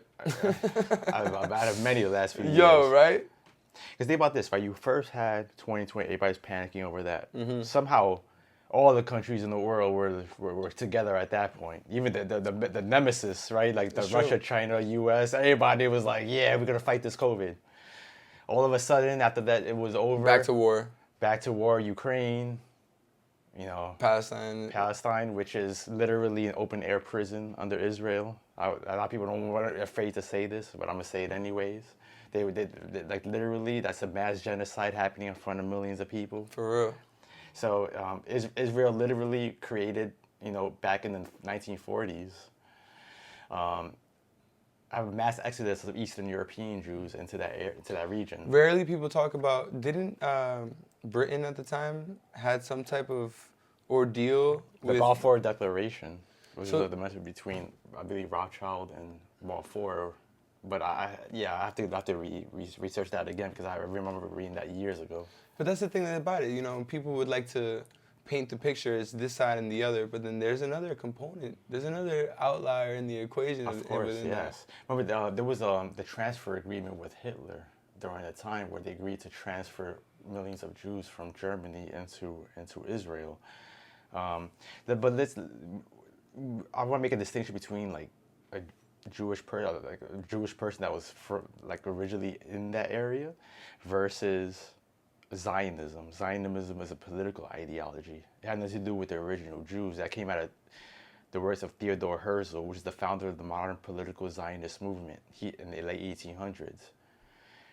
The whole agenda of the Zionists was to actually create the state of Israel, basically, during that time. They wanted to expand throughout the Middle East. You know what I mean? Like, even they had, like, one of Theodor Herzl's book, they even planned to go to Argentina and do it. Or I believe another one area was somewhere in Africa, like Nigeria or something. But they chose Palestine as the area because of the significance with that, I guess. But it's fascinating. We actually look at it and how since the 1940s, since after World War II, they began to expand throughout Gaza, Palestine, pushing people out, taking over, creating settlements. And people don't see this as literally. They see this as actually a war between two sides. It's not a war. Hamas was literally created by Israel. Like back in the 80s, Hamas was created by Israel, problem, reaction, solution. But if you go to Palestine itself, like it's an open air prison. They have literally, mostly children and women in there. All they have is rocks that they're throwing at tanks. Like but they call it an actual war. Like, oh, we have to defend ourselves when they get billions of dollars a year of U.S. funding. Right. Of US So I was going to ask you that. Right. Not only, and it sounds like they've always received some type of support from the power of that time, whether that was Britain, United States. Their reach is very strong. Right. Some would say it's because of their technological advancements that they've applied to society that make them desirable to other countries that want that technology. I think it's because I don't want to. You're right. This is dangerous, but that's because the same group, and I'm gonna allude to what Kanye said 2 years ago. They do control the media. They have influence within the countries of the world. Communism. They have all. They basically have a lot. They basically have a lot of influence within the world. Like they're movies. Yeah, movies, Hollywood. They actually created Hollywood. There's a book called How the Jews Created Hollywood. It was by the actual Jewish person that actually wrote about, in a positive light, how it was the Eastern European Jews, which are the Ashkenazi Jews. They're the ones who actually came over here and created Hollywood. So this is not a myth. This is not just just bashing. This is something that is actually a fact when it comes to the matter. Look at who runs Disney. Look at who runs the major media corporations. Look at who runs Fox, ABC, all that stuff. They just look at their names. It's the same group. I don't know if you want to put this on there. No, it's gonna go. It's gonna go. That's what I'm telling you, bro. I'm always ready for these types of conversations. They're censoring now, so I say they've been. I feel like low key, cause I put out a lot of work, bro. Even the music industry. Look at who are the top ones. Who are the ones that like Drake, Kendrick Lamar, and all them always sit with and always interview. Look at Cohen and Rick Rubin. Look at that. They have a major influence in Hollywood. The same people, man, have influence over Diddy, all these other people. Man, but a lot of people even try to go that route because they know that if they do, they'll be canceled, shunned. Yeah. They'll be like that's. Like, my thing is this, right? Like my thing is this, like, yo, just share the knowledge. Like, yo, what the fuck is wrong with sharing the knowledge? But there may be. I'm ignorant to say that, because people go through their own things in life, so maybe their culture found a reason to not share that knowledge because perhaps not. I don't know. I really don't know. But maybe there's some type of reason as to why they seclude themselves within that. Because I don't think there's anything wrong with Jews, yo. I think like they're No. very smart people. They're very secluded though. I think like but I feel like many cultures can be that way too. I think at the end of the day though, if we could come together and learn from each other, that would be the dopest thing. Oh, that'd be That would be the amazing. most amazing thing because that can grow and evolutionize to the true being of what it is Right. to be a human being Right. rather than one specific race that was created and fabricated by those peoples to control those people. No, absolutely. That's a valid point, and it's more of a specific sector or group. It's like when you look at like a specific group of any type of organization or religion, those are the ones that are always the ones controlling those at the bottom, even if those people are part of that same ideology or part of that same religion or part of that same organization. You know what I mean? So it's more about looking at it from that lighter perspective. There's a lot of radicalism when it comes to the top of this group. When you actually do see the videos of it, like they really think that like these Palestinians and other people are literally animals to them, that they're the chosen ones. And I think that's just more of a twisted ideology, you know what I mean? Like I believe that no, when a baby is born, when a baby grows, like, or when a child grows, you know, you could put a 4-year-old into a room with other groups, other children of every other racial group, you know, ethnicity, so forth. They wouldn't know the difference. Mm-hmm. It's Yeah. the point of indoctrination, Yep. you know, that when it starts to come in and now you're taking on the identity and the programs of your family, your community, and now you're going to see the world through that lens. You see, and this is why I always go back to really coming back and really questioning your own assumptions, because the most people aren't ready to do that. Because unless you're first ready to question your assumptions, you can't talk about spiritual anything, because you could still say, oh, I'm spiritual, I'm enlightened and all this stuff, and still be running on the same programs that you were onto. Yeah. The real work is really going into your beliefs, your assumptions, your ideologies, everything that you've once, you know, believed in. You have to question all that, every single thing. Absolutely. And unless you're not ready to do that, then You're might as okay well with just the stay stuck. programming. Yeah, you're okay with what you are, you know. But that brings back to the whole Matrix Right. scene, right? Where the guys asked, like, you know, like what he wanted, right? Yeah. I forgot the dude's name in the movie, but he was eating. There was this. It was the part where he was eating the steak, Oh yes. you know, and then he's like, "I know this shit isn't real, but it tastes good," or some shit like that. Like Right. it's just Right. It gets to the point where you're just like, damn, what's real, bro? Like it's more like one of those questions you have when you're with yourself, like, because you start even thinking about like time. nah. and, You know what's and being real, and all right? that Because stuff. there's certain No, things that no, we all get to see, yeah. but there in the aspect Right. of the Matrix is, in my eyes, what do you desire and why? Right. Because what you desire and Right. why is how the manipulation is created, Right. in my eyes. And I don't like people who manipulate, bro. Right. Yo, yesterday. Mhm. Remember I showed you, I was like, yo, I'm gonna go out with this girl, right? Mhm. She's fine, right? Like she's beautiful. I'm Mhm. like, damn, like she's fucking gorgeous. We go out, we're having a good time, we're talking. I told her about how I had Tundra had puppies, you know? And like it was in a pivotal moment in my life Right. because I didn't have I just lost my job. Right. And at this time I was like, damn, like that money kind of saved me, you know what I mean? And I didn't necessarily do it for the money. I wanted her puppies to be out in the world, you know what I mean? Because I think she's beautiful and I want her puppies to go to beautiful, you know, good families, you know what I mean? Right.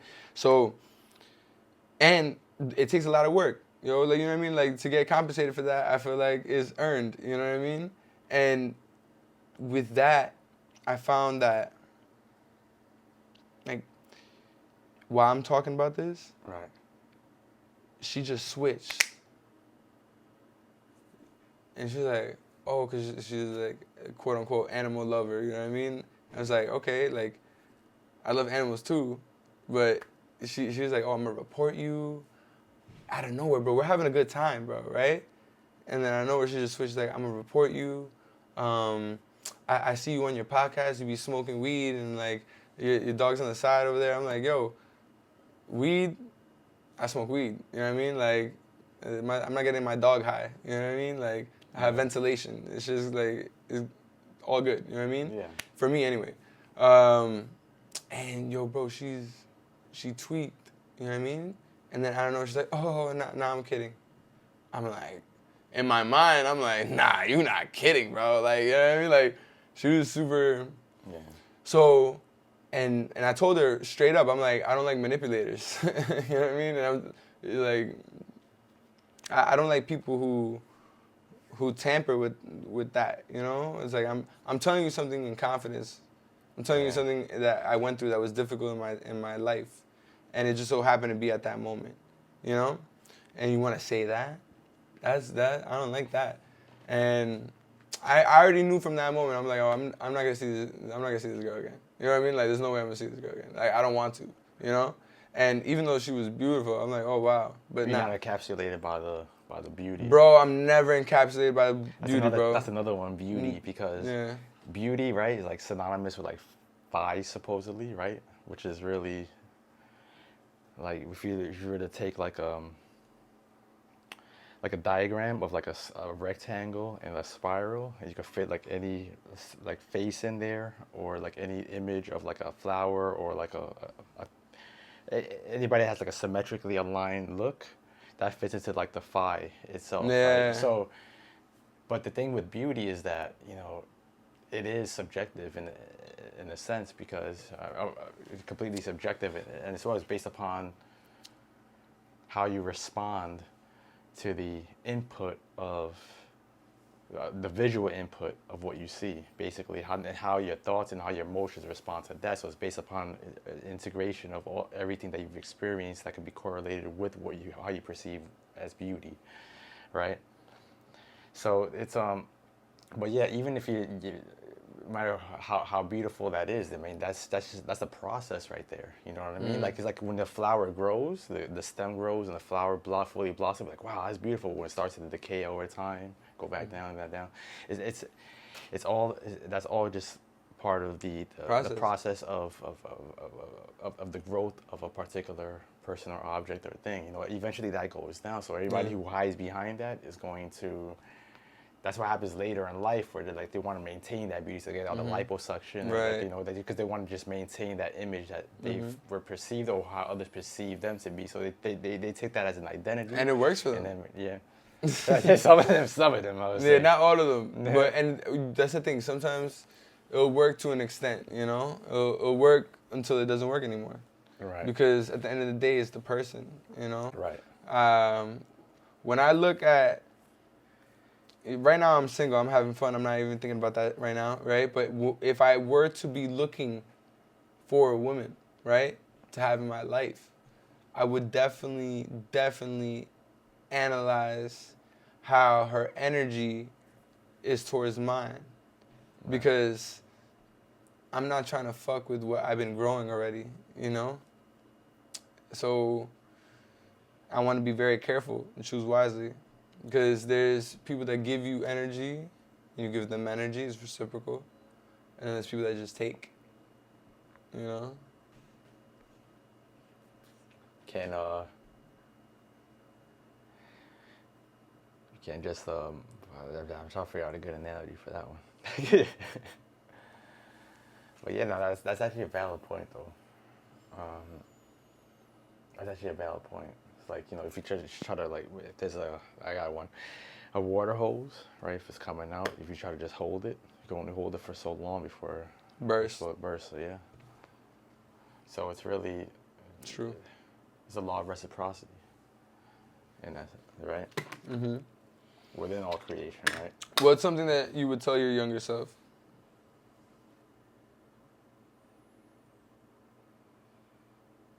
You need to develop high level of confidence, self-esteem, self-love.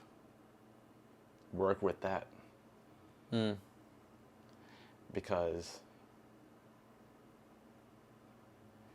when you spend so much time with a low self-image, the world of what you experience and what you Encounter? is a reflection of that. Absolutely.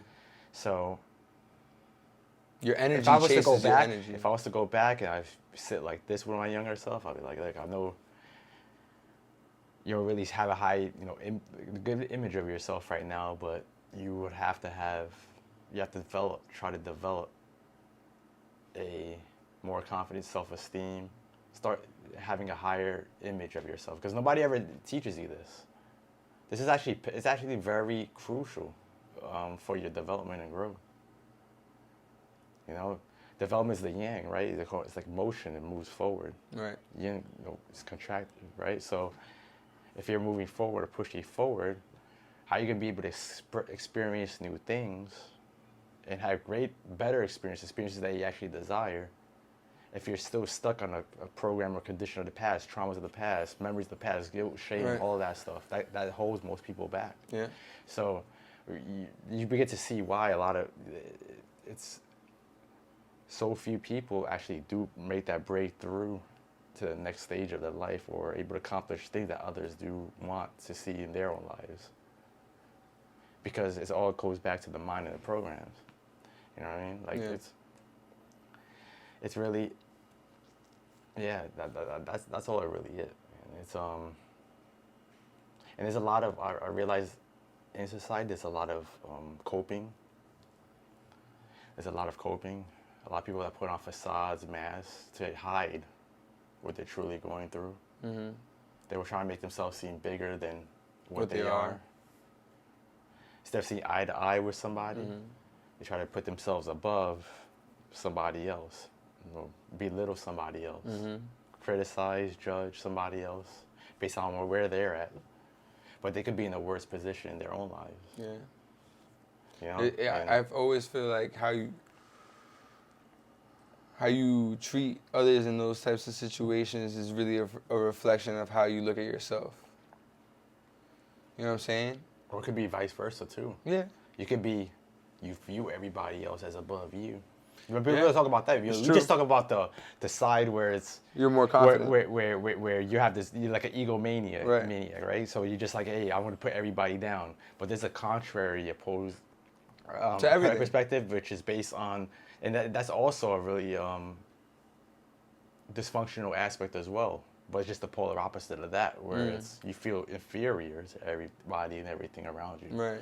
You know what I mean? But a lot of people don't talk about that component or that aspect of things. It's more about, and in that aspect, it's more of you see yourself as being so low that you pedestalize other people above you, including women, including other men, celebrity, whoever it is. And this is where a big portion of humanity is under right now. Because, we always look at it, we're always worshiping somebody or something else, whether it's a demigod, God, whether it's a celebrity, whether it's a politician, whether it's a king, whether it's a ruler. We're always down here. Mm-hmm. But and that comes with the conditioning of those up here in order to make you down, place you down here, in order to be able to worship them up there. Yeah. Mm-hmm. So it's more about like, there's many ways you could look at it. There is, and there's many ways that you could live your life, and not be tormented by this, right? Right. I feel that it's interesting to learn about and indulge and not be misleaded by. Right. But it's also very important to me that the people that find this type of stuff interesting don't get tormented by it. Right. Because life is hard enough, and there's much more to think about and talk about than just the complexities of the world. Because there goes the thing with the moment, right? And to enjoy the moment, and to enjoy life, and to enjoy conversation. Like I love this podcast because I get to speak to different people all the time. I'm not stuck in one realm of thinking because it's my own balance. It's my own equilibrium, It's my own way of seeing the world, When I talk to people, I get to actually see who they are and see how they feel. If you're on this table, there's no way that you can't show me who you are. So that brings way more to speak about and way more to see for the people that are watching as well, that most of these people won't do for themselves. They won't try to speak to different people. They won't try to get different perspectives. They won't try to... I like speaking to people that don't have the same beliefs as me, you know, that don't think the same way as me, and I'll hear them out. Even when there's certain moments that I want to be like, but how about this? I try each time and time again, I try to just not say anything, wait. You know, a conversation is waiting for your moments.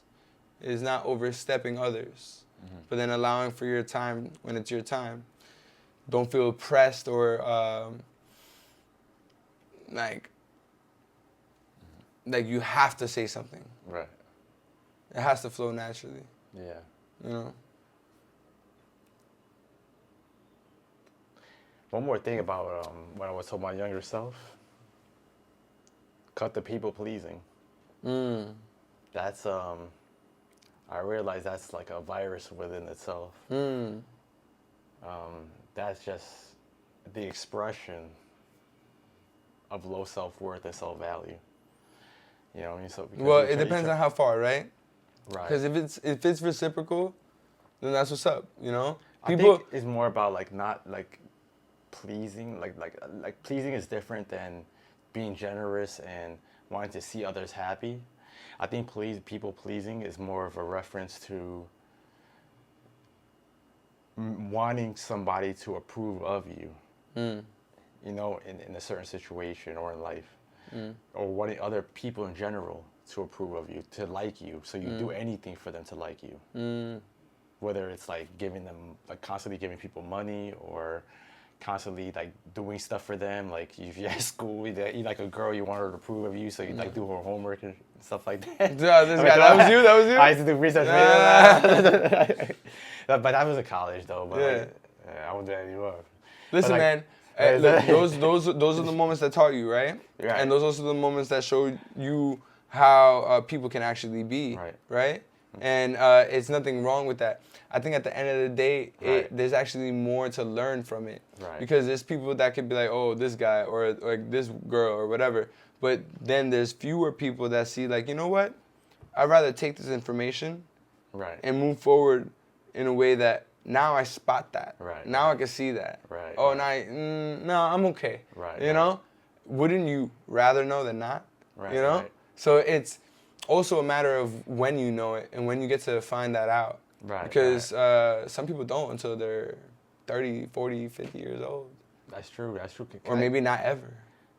Can we do a commercial break for a moment? We have to take a... Yeah, use the bathroom, bro. Yeah, it feels so bad for whoever breaks in this house, in this apartment, bro. I don't. Why the fuck are you trying to break into my crib? I know. I'm just saying though, like, yo, the surprise they will encounter with this one here.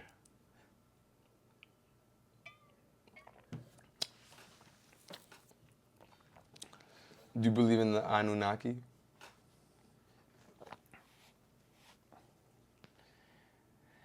As a literal story, no. As a literal story, no. As a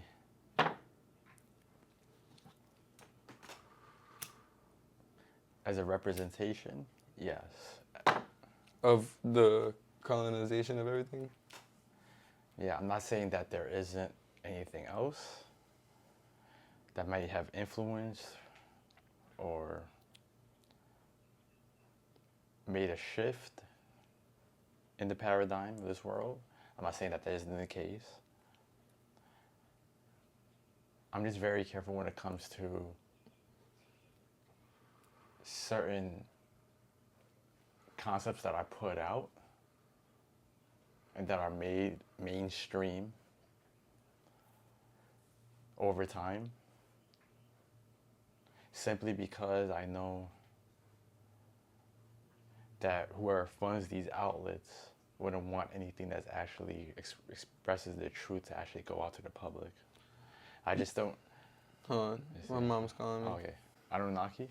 All right, so you think it's more so like a mainstream type of thing, right? Yeah, that goes to Zachariah Stitchin's The Anunnaki that Billy Carson and them speak about. I mean, I'm not saying it's not possible. But or once it anything, becomes a but- mainstream thing, you start to think of it as less likely. Right, because why would, like I said before, when it comes to the history, why would this be promoted? Like if I know I'm funding something, right? Like if I know if I'm like, let's say, funding the media, I will only promote what I would want the public to see. Yeah, but See what that's I the mean? thing So about that. that's- But hold on, that's the thing right. about YouTube, right? And Right. social media is that people break through those barriers, and then once as Mm-hmm. it's out. People start to watch it from all over the world. No, So absolutely. there's moments that definitely break the cycle. I feel, especially in today's society, whether people want to believe in it or not. Like as much of a detriment social media could be to people's lives, it's also it also expanded our understanding of a lot of other things. Help me out. For So sure. I can't deny the weight it holds on society. I don't think anyone can. And like anything else, there's a good thing and a bad thing to it. The Nobel Peace Prize, Nobel, he's the one that created dynamite. Dynamite could be looked at as something good for people than other Right. people is. I don't know if you ever heard of David Icke. David Icke? David Icke. No, who's that? British conspiracy researcher. He's one of the first back in 2010 when I was getting to like the conspiracies part, and his whole concept is that interdimensional reptilians basically run all the governments of the world. But what's the religious fuck? systems in the Why world. reptilians? You know what I mean? Because they're cold-blooded. They don't give a fuck. Yeah, it has all those different symbolic elements to the reptile, basically. The reptilian brain, the fight or flight aspect. Emotionless. So you could correlate all that, and that's why they basically speak about reptilians. Of course, Hollywood, in the 80s, talking about reptilians and all that stuff, and that was all popular back then. But yeah, one of his main theories is basically that reptilians do run those are the archons, the reptilians, but they're more like interdimensional beings that they don't exist within the frequency wave. Basically, they exist within another frequency wave. It's like within the space that you see, Like within the ultraviolet different waves. wave. Right. I mean, when it comes to with waves and frequency, when you look at the electromagnetic spectrum, we are literally only a slither of that. And we could only visible see light is right. only 0.5. We technically only see a slither of what is actually going on. Right, all around. Yeah, We don't all actually around. see. It's so true. We don't actually see anything. So, There's animals. They found a creature in the ocean. Bro, this is crazy. I liked it. I have to find it. It's like what is it called? It looks like a wild ass aquatic shrimp looking I don't know, bro. It has mad eyes, bro. And apparently it can see in so many different types of frequencies, bro. It can see in so many. It can see ultraviolet. It can see regular. It can see I think heat. It's so interesting that life exists on this planet. Right. So that has been created because of God. Right, absolutely. And when you look at going back to the electromagnetic spectrum, when we look at the colors, which are like the colors of the rainbow, which are the visible light colors at the center, on the outside, you either have infrared light on one end, and then you have ultraviolet light on the other. Then you have X-ray. Then you have long waves on this end, and it's fascinating because it's almost like you can. It's almost like when you can see you basically just within that diagram itself that all you really know, like we really don't know anything first of all when you see that, because if you're going by those colors, literally, which is just the basic 3D visible light, and you have ultraviolet and all that, we can't even see that because that's a different frequency where we wouldn't be able to exist in these frequencies, like X-rays and all that, gamma rays, or longitude long waves and so forth on the other end of the spectrum. You can basically see that that everything exists as frequency first of all, and secondly, that we really don't know anything about this reality in general. So it's really like how can you could only know what, and it's not just the visible light either. It's those colors combine to create the reality, but remember, we only program this specific way to view this world of visible light in a certain light. So we're just now viewing even a lower fraction of what the reality. We're viewing it through the lens of our own perception. So think about that, like how, like, you can imagine like what would happen. Like that's why I understand, like when you go on like on a DMT trip or something, and you start seeing things and all that, it can actually break somebody, because you're not only breaking the conditioning, but you actually are expanding your frequency length a bit more, you know. Yeah, you got, but I also feel that, because I've tried DMT, right? And I've had this emotion where it felt like I had the choice to do it, to really blast off, to have the experience, and then not. And I felt like it was based out of fear, you know? I felt like it was based out of the fear of the unknown, if you will. Yeah. And so it won't, I feel like your body will reject it if you're not ready for it. I definitely did try it out. I had like an instant breakthrough when it came to it, and you won't enjoy the experience if you're not emotionally prepared. Right. If you're not already in a good state, a place, environment, the right guidance with you, even at times, you know, like a shaman or somebody there. But it's more about yeah, it's more about being in the right, you know, being level-minded, being understanding like what you're going into. Right moment in your life. They could they're like, hey, try this out. All right, ooh, now you're in somewhere else, you know. And they're just like, no, it was pointless. There's no way of like actually responding well to something like that. You know what I mean? Like it's like just going into a dream, like a waking dream out of nowhere, you know. So that's something you definitely do have to be prepared for, man. Absolutely. And it was never meant to be taken as something for like just for leisure in that sense, you know. Like that's actually a plan of the earth, you know. What's something in society that has caught you by surprise lately? Something in society that's caught me by surprise. In general, like what I personally seen, or like what you're seeing right now in society, what's something that's like, whoa, it's taking you aback, you know? That's a good question.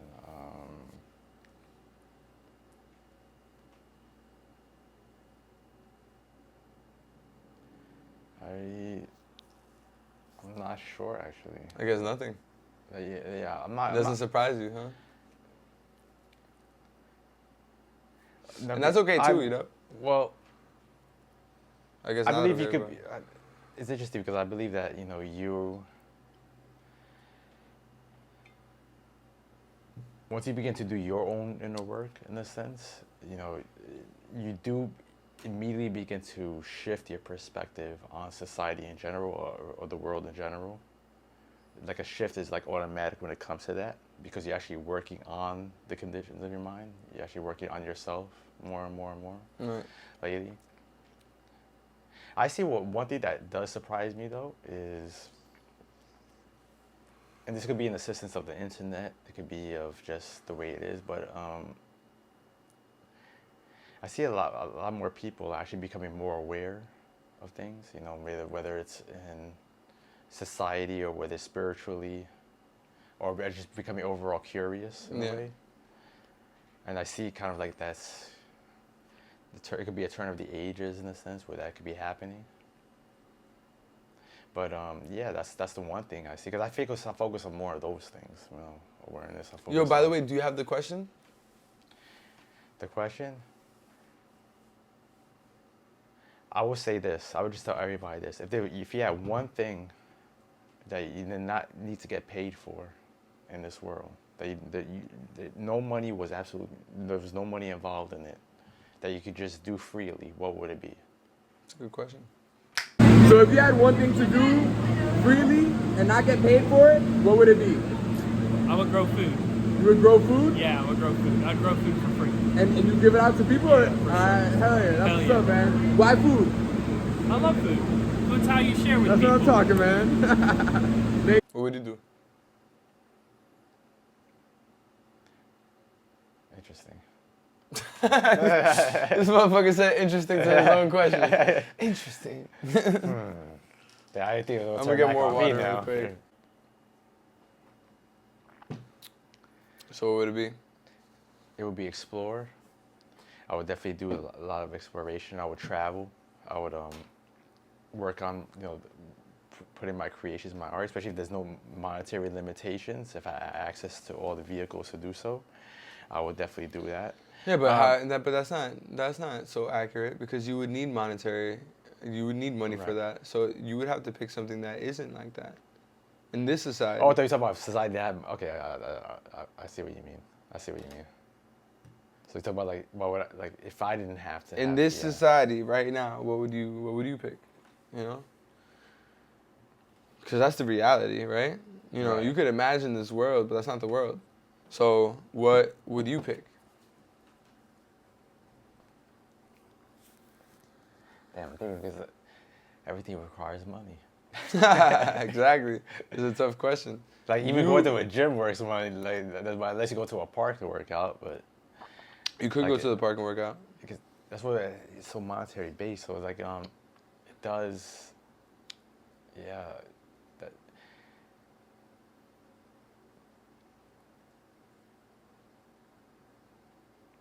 You had the realism in that one. Mm-hmm. Can't answer it, huh? No, you can't because everything like especially corporate America requires $1 to money. Do so. It does every single thing. Money, just to live. money. Just to live. I remember there was a video of a guy. He was like, "Why?" This is one of the most profound questions that I've ever heard somebody ever say live on a video because I've thought about it before. But he goes, "Why do we have to pay to live on Earth?" And I found that just profound because. Even profound. When you look at everything else in nature. That's facts. Like what the fuck. Right. No, it is. It is so basic, but at the same time, when you put out a question like that, their automatic response is, "What do you mean? Of course you need to have money because we're gonna do this or that." But you're not looking deeper into the question. So when you look at. I understand the other side though too, because it's like, bro, like. People sometimes they don't value things. And they don't know how to value something. Right. If you're looking at a country like Venezuela, I said this many times too, it's like they were a place that was like America. People chose to live there. Right. And look where they're at now. They had revolution. They had people, brought up the working class. Right. But I say this too, what happens when you give a bunch of broke people money? They don't know how to handle it. So it's like, of course, money is the root of all evil, money is the problem, but it is also the guiding force to make people actually do things in society that need to work. Am I going to say that those things in society work? No. I actually think that, many things should be free, but our desire and how they have us desire things should change. That is going to take another element too, because what I feel the change would be towards people's passions and true desires in their life, not to tear them down to just be a worker. And some people, and I also respect being a worker too, though, because there's a lot of things learning and being a worker that you could take in being a boss or a leader or etc. I've had many bosses, and I've said this also before. The best boss I've ever had, he was the hardest worker, and he was a boss. I'm saying boss, had his own shit. You know what I mean? So the thing is that there's different layers to life and there's different layers to people. But I think there's something honorable to learn through the chapters, to learn through the struggles of being a worker, through the struggles of being an entrepreneur, through the struggles of being a boss, through the struggles of being a leader, to the struggles of existing, And I don't want to judge anyone to be like, oh, you should be like this or you should be like that because of that. Because there's a certain rhythm, And there's certain moments and pockets in people's life that they choose to look at the harsh realities of it all and also accept and also learn and grow. But then most of the time people would rather just close their eyes, you know? Because it's easier to not look. Yeah.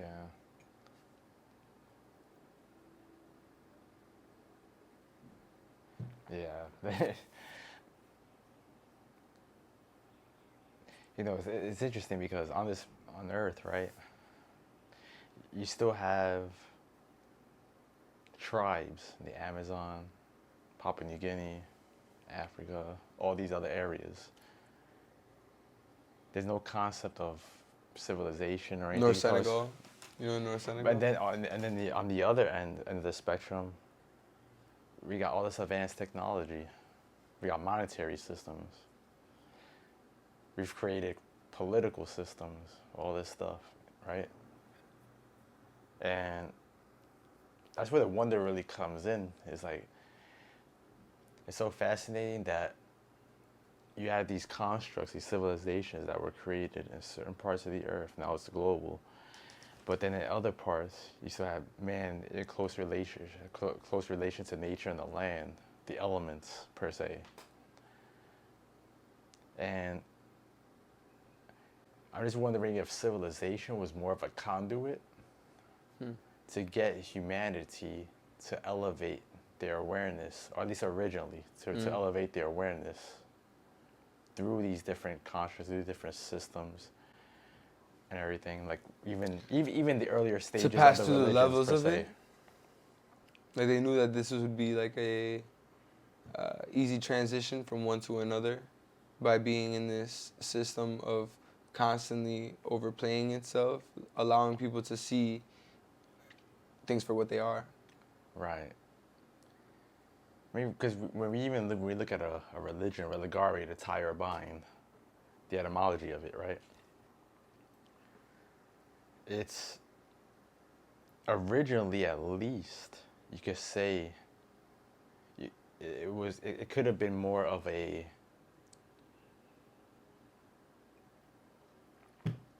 early, stepping stone to like spiritual, progression, or spiritual transcendence, in a sense, right? If I'm wording that correctly. Because we just taught to look at like, hey, it's a religion, it's bad, but it's never really anything really completely bad or good. Once again, it's yin and yang. So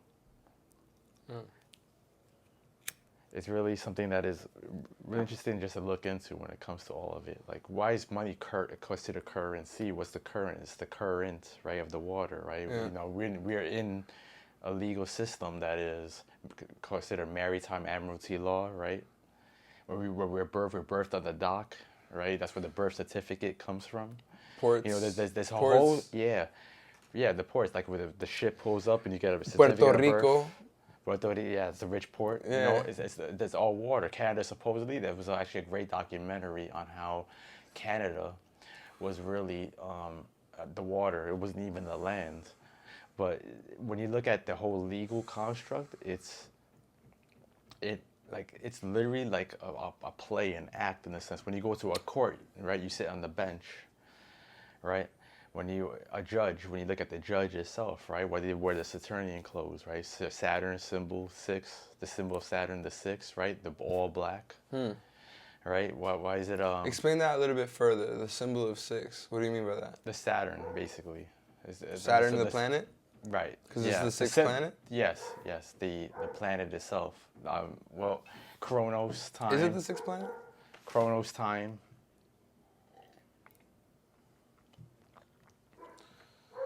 What is the sixth planet from the sun? Saturn. Yeah, it's a bunch of Saturnian symbolism. What's the importance of Saturn then? Bunch of Saturn. Well, Saturn is Chronos, originally time. You can never elude time. The time goes through a process of birth, growth, height and decay. Do you think that they chose Saturn because of these cylinder? Could be. There's a lot of Saturnian symbol throughout the world, and there's a lot of speculations to what that is about. But when you actually look at, let's say, Judaism, when you look at the Hasidics, when you look at the judges, when you look at everything that's related to Saturn, you can see there's an element of that within there. But I just want to go back to a moment to the legal system in a sense, and understand that, like, when it comes to the legal, like legalese in itself, because I studied for a little while, and there's actually some text written that I would like to, convey to you that actually explains this a little bit further. But when you look at the birth certificate, social security number, which is like your number in which they trade on the stock market and all that stuff, supposedly, and all these other documentations that we have within this system. And when you look at legalese is basically like, when we look at a legal term like honesty, or when you look at a debt or something, when you study the legalese, it's actually contrary to English in itself, like the way standard English, the way we view it through the Webster's dictionary. So it's something that it's kind of like a language in itself, is a language of commerce. And a lot of it, the etymology comes from Latin, Greek, so forth. So it's just very fascinating. It is very fascinating. It's something right? called. It's even something called the straw Language. man. The straw man. I'm dead serious. What is a straw man? Straw man is hominid straw. Like, I forgot what the Latin, etymology root word is, but the straw man is when you are born when you're born in the hospital, and they create the birth certificate. They create an artificial persona called the straw man, and this is your vessel within the corporation. So, I mean, that's a whole other weird story that comes out of that. Even when You were talking to me before, and we could definitely, I'm gonna have you back on the podcast for sure. We're gonna talk about a lot of shit. But you were talking about before, and you didn't, you kind of touched up on it a little bit, but you were talking about Prussia. You said you wanted to get back into it? Oh, yeah, the education system. It goes back in John Taylor Gatto, who wrote a book called Weapons of Mass Instruction. It's just he actually talks about the education system. He's like a proponent of that. Him and Charlotte Iserby, who wrote Dumbing Down America. Like, read those books on the education system. It'll blow your mind. It shows you the origin of where the education system came from. The modern education system, it came from Prussia, the state of Prussia, which was in Eastern Europe. That was what Russia used to be called, right? No. Or no? By Germany. It was. Oh, word? It was by Germany, and it was under the king of the time, Frederick the Great, I believe, and they were training young children to go into the military at the time, and that's where they actually took the education school concept from. So it was the same type of model, So it's really interesting. I'll have to look back into it, but it's really actually fascinating how it went from that area and it came to the U.S. and now to the United Nations, trying to promote the same thing globally. But what do you think is the outcome of this? The outcome of these leaders and what they decide to do with us? Ultimately, ultimate surveillance and control. That's what I really think that they're trying to do. You'll have nothing and be content. You ever heard of that? The World Economic Forum, Klaus Schwab. Yeah. It's funny because the World Economic Forum, it came out with the Great Reset right after during the COVID pandemic. So it's that's when those statements started coming out and everything. When you say the Great Reset, what do you mean by that? They want to basically the Great Reset, for what they intend, what they're implying is them having control over every single aspect of your life. Even your private property, all that stuff. That's what they imply. That's what they mean by the Great Reset. The AI revolution, everything's mass surveillance. That's really what they mean by that, man. Now, does the planet go through resets? I believe so. Yes, as well. In the Vedic tradition, once again, they speak about Yuga cycles. You got the Satya all the way down to the Kali Yuga. Supposedly, we're still in the Kali Yuga period. Some proponents say that we're leaving that. Some people say we've already been out of that. Some people say it won't be for a million years, a few million years later, that we still wouldn't be out Kali Yuga yet. Who knows? But yeah, it goes pretty deep in that way. Man. Like, What would you like to see in the world?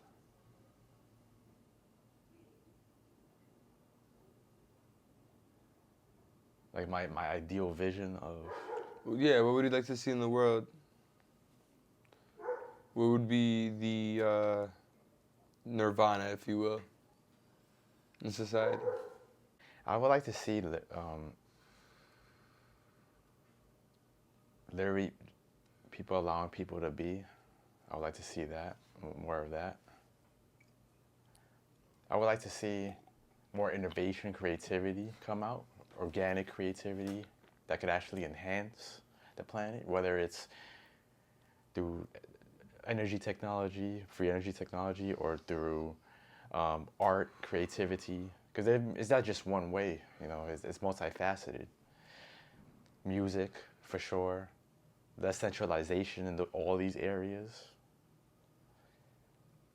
Yeah, it's funny because about a decade ago, I would actually map out using Pythagorean mathematics, you know, principles and all that stuff, how all the different areas of society, I make it to like an Ennead, like 9. I'll start off with the 1, and like this will be a certain area of society. The 2, the duality. This will be like the relational aspect. The 3. That's how they structurize everything. Right. It's like more centralizing everything, and how everything from the 1 to the 9 will be the kind of like stepping stone throughout each one. So it'd be like 1 will be like the self, 2 will be like the your relations, whether with the opposite sex or with family or with others, and then 3 will be like the philosophical component of society. The 4 would be like the environmental component. 5 would be like, and each of these areas would like go from the 1, and as you go further, you're expanding out to society. So that change will actually start to affect others in that way. Right. No, so absolutely. that's really, and yourself. absolutely, because it all begins. You know, all has to begin there. All has to begin there. It all must begin there. Do you have any questions for me? I will turn it around to you. What would you like to see in the world? That's unoriginal. You take it. That's my question. Ask another question. I'm gonna answer that question, but I want you to ask your own question. What I want to see in the world is a place that we can speak honestly about how we feel and how about what we like and what we don't like, and not be pressed if someone doesn't like you or you like another person. Whatever the case might be, it's just like let people rock. I'm also very much let live and let live. Live and let live. Because there's way more to enjoy in life when you're not caught up in why are people living this way or why are people living that way, or why are they choosing to speak this way or why are they choosing to speak that way. Get over it. You know? But that's how I feel about that. But how about another question? Taking my question. Can you believe this shit? You did that before to me too. Nah, to me. Yeah. I had to bring it to you because that's what I do every single time if you watch my podcast. That's true. Very, very, very true. I got an interesting one for you. Let's touch on karma. What's your interpretation of karma? Yeah. I think karma is acknowledgement. I think karma is acknowledgement because there's going to be moments in your life where what you've done will be done to you. Whether you want to see it is your choice. But it's constantly being done, you know? Whether people want to speak upon it or not, you know? If they want to just keep it to themselves, this shit happens to them, whatever. Don't give a fuck. But what I do know for certain is that it's always around us. It's just a matter if you're looking at it or not. Absolutely. You know? It's the action. But where can the people find you, bro? You can find me anywhere. Yeah, because you don't have Instagram and shit like that, right? I do have it, but I just have to get back on it, you know, and then I'll start, you know. Shout out your Instagram. I have to find it. You don't even know the name of it. All right, I'll clip it in. You'll send it to me, right? I'll send it to you. All right, yeah. All right, man. So yeah. All right, thank you. A go. It's the conversation. Yeah. Take your mind different places. Now you know.